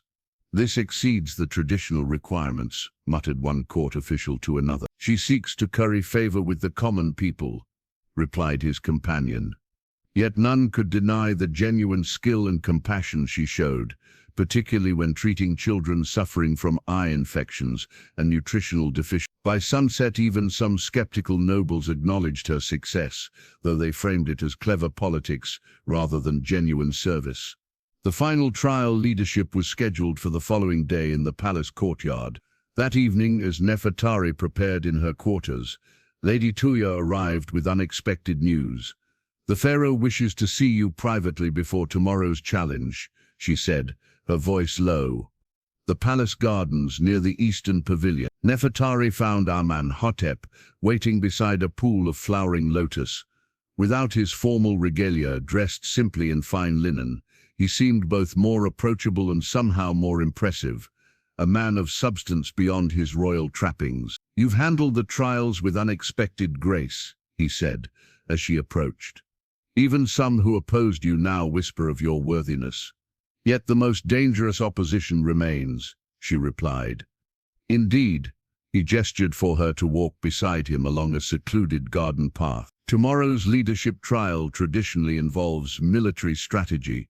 Minnoch and his allies will expect you to fail where male nobles excel." "I've prepared as best I can," she assured him. The pharaoh stopped beside a stone bench partly concealed by papyrus plants. "Nefertari," he began, then hesitated, seeming uncharacteristically uncertain. "These trials have become more than a strategic necessity for me." The admission hung in the air between them. Before she could respond, a palace guard appeared at the garden entrance. "Divine One," he called urgently. "Messengers have arrived from the northern border. The Hittites have begun their advance." The War Council chamber bristled with tension as generals and commanders clustered around the great map table. Military markers representing Egyptian and Hittite forces had been hastily repositioned to reflect the latest intelligence.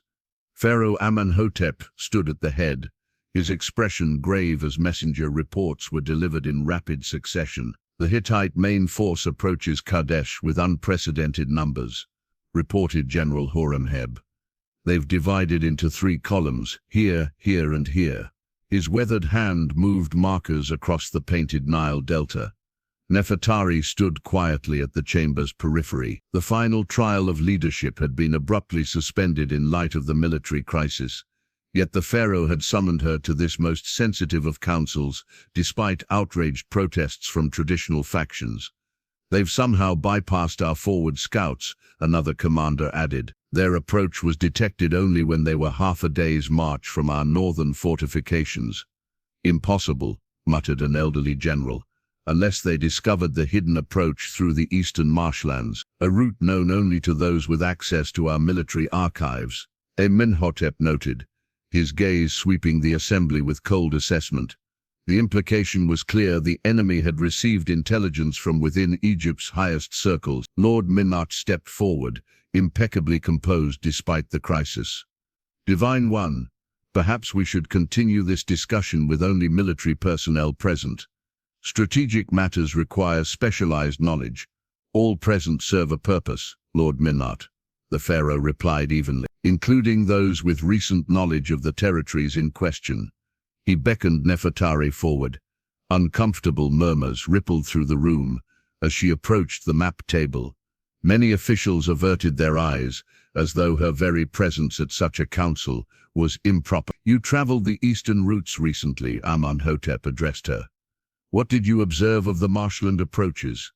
"The marshes have receded significantly this season, Divine One," she replied, ignoring the hostile stares. "What appears on older maps as impassable wetlands now offers relatively solid ground. Local villagers have begun using it as a trade route.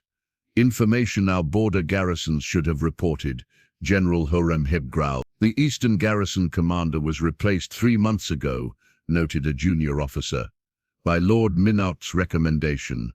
The Pharaoh's expression revealed nothing, but Nefertari recognized the controlled anger in his posture. The pieces of conspiracy were aligning more clearly: military intelligence compromised, palace poisoning attempts, and now an external threat perfectly timed to strike when Egypt's leadership was destabilized. Our response must be immediate and decisive, Imhotep declared. General Horemheb will lead our main force to engage the Hittite center. Meanwhile, we must prepare Memphis for possible siege. For the next hour, defensive plans were outlined, resources allocated, and commanders dispatched to their assignments. Throughout, Nefertari observed the subtle interactions between officials who avoided meeting the Pharaoh's eyes, who seemed more concerned with political positioning than military necessity. As the council prepared to adjourn, she made a careful suggestion. Divine One, the northern roads will be congested with troop movements, but the eastern trade routes I traveled remain clear and could support rapid messenger deployment. General Horemheb considered this. The woman speaks truth. A smaller force moving along the eastern approach could position itself to flank the Hittite advance, or at minimum, establish an observation post to track their movements. I can provide detailed guidance on water sources and terrain, Nefertari offered. The landscape has changed substantially since your most recent military maps were created. The Pharaoh nodded approval. You will work with the cartographers immediately. General, select your most trusted officers for this eastern deployment. As the council dispersed, an aide delivered a sealed papyrus to the Pharaoh. Reading it swiftly, his expression darkened further. Nefertari, remain, he commanded, as others filed out. When they were alone, save for his personal guards, he handed her the document. Your insight on this matter as well. The papyrus contained a detailed map of Egypt's northern defenses, with weaknesses clearly marked. It had been intercepted en route to the Hittite command. The seal mark, she asked, examining the broken clay that had once secured the document, matches the personal seal of a high court official. Amenhotep confirmed. One with access to our military archives. Lord Menacht, we have suspicion but not proof. The Pharaoh cautioned. The seal could have been stolen or duplicated. For hours, Nefertari worked alongside royal cartographers, creating updated maps of the eastern territories based on her recent travels. Her knowledge of water sources, village locations, and terrain features proved unexpectedly valuable. As night fell, the Pharaoh himself joined them, reviewing the completed work. This level of detail could change our defensive posture significantly, he acknowledged, studying a particularly detailed rendering of a hidden valley approach. You observed all this during your journey to Memphis. I was taught from childhood to note my surroundings carefully, she explained. In the eastern settlements, survival often depends on knowing where water can be found, which routes are vulnerable to bandits, which villages offer safe haven. Their eyes met across the map table, mutual recognition deepening. In another life, under different circumstances, this woman would have made a formidable military strategist. The final trial of leadership, the high priest Amenemhat commented from the doorway, having arrived unnoticed, traditionally tests one's ability to command and strategize for the kingdom's benefit. It seems, Divine One, that the gods have provided a more practical examination than we could have designed. The Pharaoh nodded thoughtfully. Indeed, and one with far greater consequences than symbolic temple challenges. A messenger burst into the chamber, breathless with urgency. Divine One, Hittite advance forces have been sighted approaching the northern defensive line. They move faster than anticipated and in greater numbers. Amenhotep's response was immediate. Sound the palace alert. Implement siege preparations. To Nefertari, he added quietly, your safety concerns me. The palace may soon become dangerous in ways beyond political intrigue. My place is here, she replied simply. The conspiracy and the invasion are connected. We will uncover the truth only by remaining at the center of events. As palace staff mobilized for potential conflict, Nefertari gathered her medicinal supplies. War meant casualties, and her healing skills would soon be needed more than her strategic knowledge. The bracelet of challenge still encircled her wrist, a reminder that her trial of worth had evolved from temple ceremony to life-and-death reality. The palace courtyard transformed into a field hospital as the first wounded arrived from the northern defensive line. 3 days had passed since the Hittite advance was detected. Now the consequences of battle reached the heart of Memphis in the form of injured soldiers carried on makeshift stretchers. Nefertari moved efficiently between pallets, her healing kit open beside her. Inside, carefully organized compartments contained dried herbs, mineral powders, clean bandages, and surgical tools, all arranged for swift access during treatment. Crush these leaves and apply the paste to the wound before bandaging, she instructed an assistant, demonstrating the technique. It will prevent the rot that follows deep injuries. Nearby palace physicians worked with their traditional methods, some casting skeptical glances at her Eastern remedies. Yet as the day progressed and her treated soldiers showed remarkable resilience against infection, the skepticism gradually shifted to grudging interest. "Your methods are unorthodox but effective," admitted Pentu, approaching her as she cleaned a soldier's arrow wound. "Where did you learn this particular technique?" "From desert nomads who treat scorpion stings," she explained, applying a yellowish powder to the wound's edges. The venom and arrow metal cause similar corruption in the blood, if left untreated. By evening, the courtyard held over 100 wounded. Messengers arrived hourly, with battlefield reports. General Horemheb's main force had engaged the Hittite center, while smaller Egyptian units attempted to outflank the enemy's position. The fighting remained inconclusive, with heavy losses on both sides. As night fell, Nefertari finally paused, exhaustion evident in her posture. Lady Tuya appeared at her side with a cup of water and bread. "You must rest," the older woman advised. "You've treated more men than any 3 physicians combined." "There's little time for rest," Nefertari replied, though she accepted the water gratefully. "More wounded will arrive by morning." "The Pharaoh asks for you," Tuya informed her quietly. In the war chamber, Pharaoh Amenhotep stood with his military commanders when Nefertari arrived, his face drawn with fatigue but eyes still sharp with authority. A large tactical map dominated the central table, weighted with stone markers representing troop positions. "Divine One," she bowed, conscious of the dried blood still staining her hands and garments. "Your healing skills serve Egypt well today," the pharaoh acknowledged, then gestured her closer to the map. "But I require your knowledge of the eastern approach again. Our flanking force reports unexpected resistance here at the narrow pass you identified." "The Hittites shouldn't have known of that position," General Horemheb growled. "That information was restricted to this chamber." The implication hung heavily in the air. The conspiracy extended beyond poisoning attempts to active betrayal of military movements. Someone in the highest circles continued to feed information to Egypt's enemies.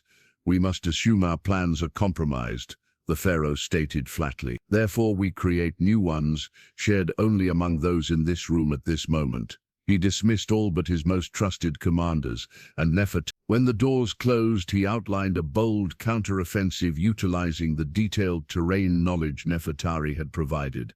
A strategy that relied on smaller, mobile forces attacking from unexpected directions rather than traditional frontal engagements. The Eastern settlement tactics she recognized like those used by village defenders against bandits. Precisely, the pharaoh confirmed, applied on a larger scale.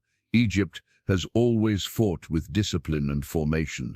The Hittites they will not expect us to adopt the fluid approach of desert raiders. As dawn approached, Nefertari returned to the makeshift hospital, her mind still processing the military discussions. The pharaoh had elevated her from healer to strategic advisor, a position unthinkable for any commoner, let alone a woman from the provinces.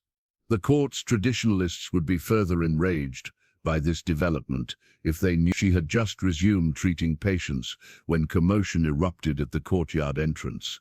A royal guard stumbled in, blood streaming from a head wound. "Assassins," he gasped. "In the palace.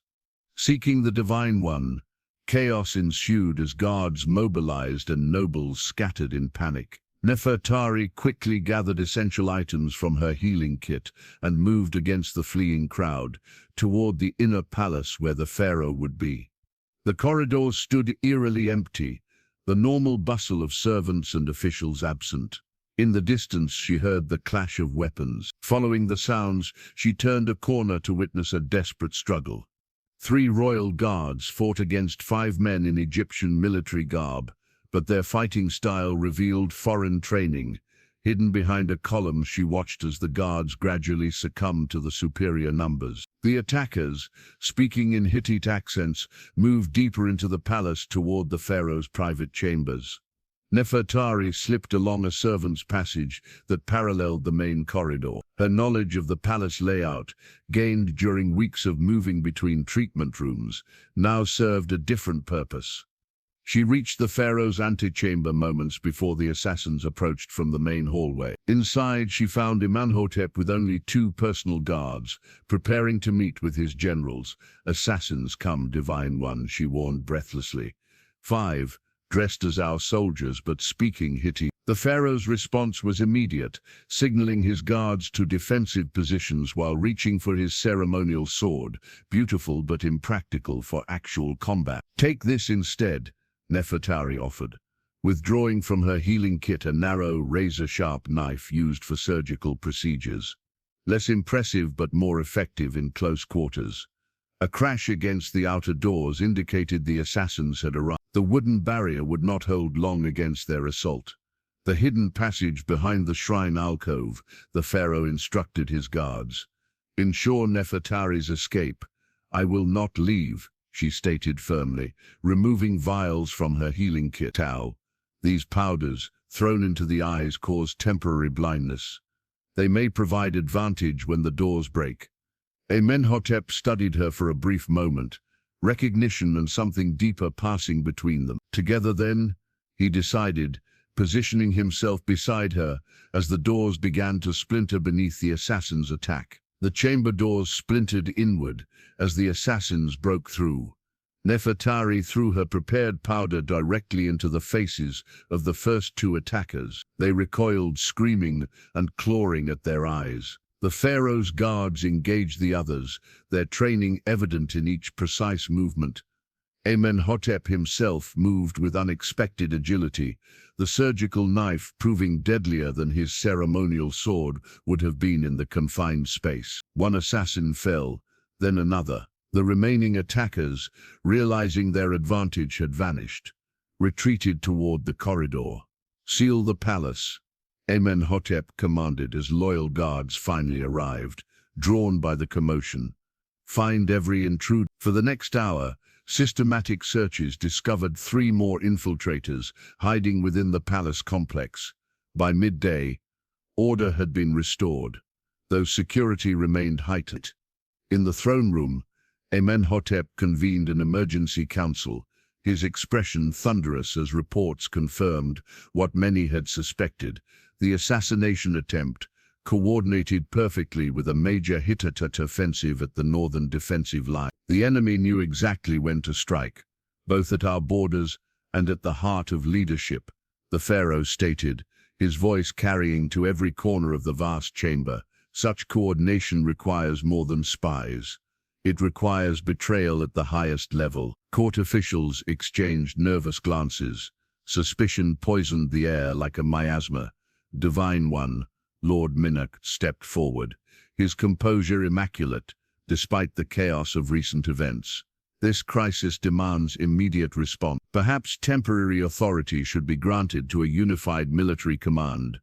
"A command you would naturally offer to lead," interrupted General Horemheb, who had returned from the front lines upon hearing of the assassination attempt. "Convenient, when our defenses falter precisely where your appointees command."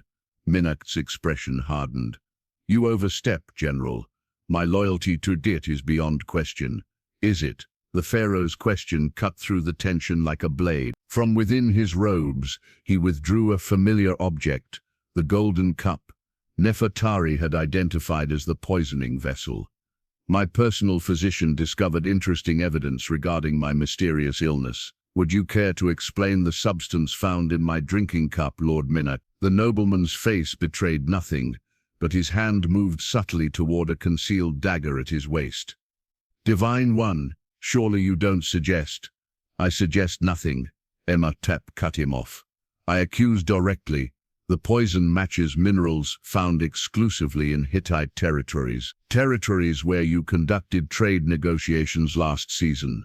Guards moved into position around Minat, but before they could secure him, he drew his hidden blade, not to attack, but to hold it against his own throat. You understand nothing of what approaches, he spat, his aristocratic veneer crumbling to reveal cold calculation beneath. Egypt grows soft while our enemies grow strong. Better a controlled transition to new leadership than eventual conquest. Treason clothed as patriotism, the pharaoh observed, his voice leveled despite the blade at the traitor's throat. How many others share your vision, Lord Minat? A commotion at the chamber entrance interrupted the confrontation. Cupbearer Paramithra was dragged in by royal guards, blood streaming from a facial wound. Found attempting to flee the city, Divine One, reported the guard captain. He carried these. He presented a small pouch containing vials similar to those found in Nefertari's examination of the royal cup. Minat's eyes flicked toward his accomplice, a momentary communication that confirmed their connection. It was enough distraction for the guards to disarm him, though he fought with surprising strength before being subdued. The conspiracy reveals itself, the pharaoh declared, but I suspect it extends further still. At his signal, guards moved through the assembly, detaining 3 other high officials, including physician Nochman, whose names had appeared in documents seized from Minat's quarters. The Hittite advance falters even now, General Horemheb reported, their coordinated strategy collapsing once their inside information ceased. Egypt stands firm, Divine One. Throughout the confrontation, Nefertari had remained near the throne. The royal dagger Amenhotep had pressed into her hands during the assassination attempt, still clutched at her side. Its ceremonial handle bore the protective symbols of royal authority. A commoner had never before been entrusted with such a sacred object. As the conspirators were led away, the pharaoh turned to address the remaining court officials, his voice carrying the full weight of divine authority. Egypt has faced enemies without and traitors within, he proclaimed. Both sought to exploit perceived weakness. Both have failed. His gaze moved to Nefertari, standing quietly in her blood-stained healer's garments. Their failure came not through traditional strength, but through unexpected wisdom, through healing hands that restored what poison sought to destroy, through knowledge of forgotten paths that outflanked our enemies. Murmurs spread through the assembly as the pharaoh descended from his throne and approached Nefertari. The royal dagger you hold, he noted, has not left my possession in 20 years of rule. Yet I entrusted it to you without hesitation in our moment of greatest danger. He extended his hand. Now I ask you to return it, not as a subject returns a king's possession, but as one equal entrusts another with a symbol of shared purpose. The chamber fell silent as Nefertari placed the ornate dagger across her palms and offered it back to the pharaoh. Instead of simply taking it, he covered her hands with his own. 17 years ago, Akil made a declaration that many found amusing. Today I find it prophetic. His voice, though quiet, carried to every corner of the hushed room. Egypt's traditions dictate that a pharaoh must marry royal blood to preserve divine lineage. Yet these same traditions speak of special circumstances when Ma'at perfect balance requires new pattern. High Priest Amenhotep stepped forward, the ancient prophecy tablet now displayed in his gnarled hands. The tablet speaks truth, Divine One. When the king's blood fails, she who is not royal shall restore it. Before all witnesses, this prophecy has manifested. The trials are complete. Whispers erupted among the nobles, some outraged, others calculating new power alignments, a few nodding in reluctant acknowledgement of what they had witnessed in recent days. "The time for complete truth has come," Amiatup declared, addressing not just the court but Nefertari directly. When a 7-year-old girl approached the throne with an innocent promise, something profound was set in motion, something beyond childhood fantasy or adult ambition. A pattern the gods themselves wove across 17 years. He raised the royal dagger high, sunlight catching its golden handle. Egypt stands at a crossroads between ancient ways and new wisdom. "I choose to walk both paths simultaneously." His eyes held Nefertari's with an intensity that transcended royal decree. "The question remains whether you still choose to walk them with me." The Temple of Hathor gleamed in the morning sunlight, its columns freshly painted for the ceremony that would forever change Egypt's history. Crowds lined the processional way, their excited murmurs rising like the Nile at flood season. Nobles and commoners alike strained for glimpses of the unprecedented event, a royal elevation unlike any recorded in the kingdom's long chronicles. Within the temple's inner sanctuary, Nefertari stood as attendants completed her preparation. Fine linen robes embroidered with golden thread replaced her simple healer's garments.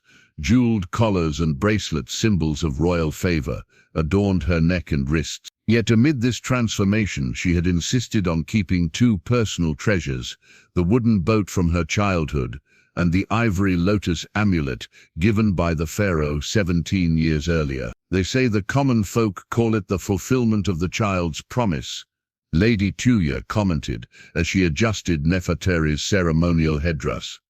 Songs already spread through the markets about the village girl who declared she would marry the pharaoh. "Reality proved more complicated than childhood declarations," Nefertari replied, though a smile touched her lips. "Yet no less remarkable," the older woman observed. "You saved his life 3 times over, from poison, from assassins, and from the burden of rule without true partnership." Trumpets announced the ceremony's commencement.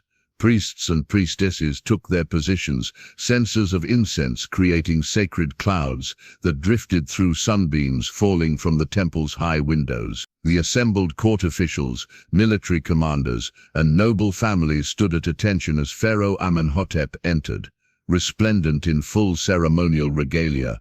The ritual began with traditional invocations to the gods, but what followed departed from ancient protocol. The high priest recited the complete story of the child's approach to the throne 17 years earlier, officially documenting an event that had seemed insignificant at the time, but now revealed itself as the first thread of a divine pattern. "The gods work in cycles beyond our limited understanding," intoned the aged priest. The prophecy tablet displayed for all witnesses. "What appears as coincidence to mortal eyes reveals itself as destiny's unfolding, when viewed from sufficient distance." When Nefertari was finally led forward, whispers spread through even the most skeptical observers.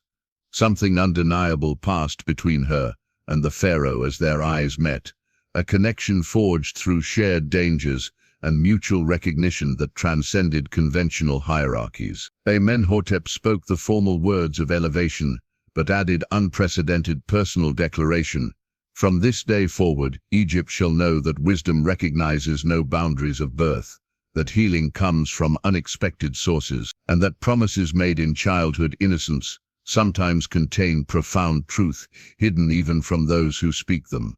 The climactic moment arrived when the double crown of Egypt, the combined white and red crowns symbolizing unity of upper and lower kingdoms, was presented, traditionally reserved exclusively for the pharaoh himself. Today it served a new purpose. Amenhotep removed the sacred headpiece and held it between them. "This crown has always represented Egypt's wholeness," he declared. "Today it symbolizes a different unity between traditional authority and new vision, between divine kingship and human partnership." Together their hands supported the ancient symbol of power as Amenhotep completed the unprecedented ceremony. What the gods joined in pattern across 17 years, let no mortal divine. In the front row of witnesses, an elderly village scribe who had once taught a curious girl basic hieroglyphics wiped tears from his eyes. Beside him stood a young woman from the eastern settlements, Nefertari's former apprentice, watching in wonder as the impossible unfolded. As the new royal couple emerged from the temple into brilliant sunshine, they paused at the exact spot where a 7-year-old girl had once made a declaration that changed the course of an empire. The circle completed itself, destiny fulfilled, not through blind fate, but through the remarkable journey of a promise that transformed both child and kingdom in its fulfillment.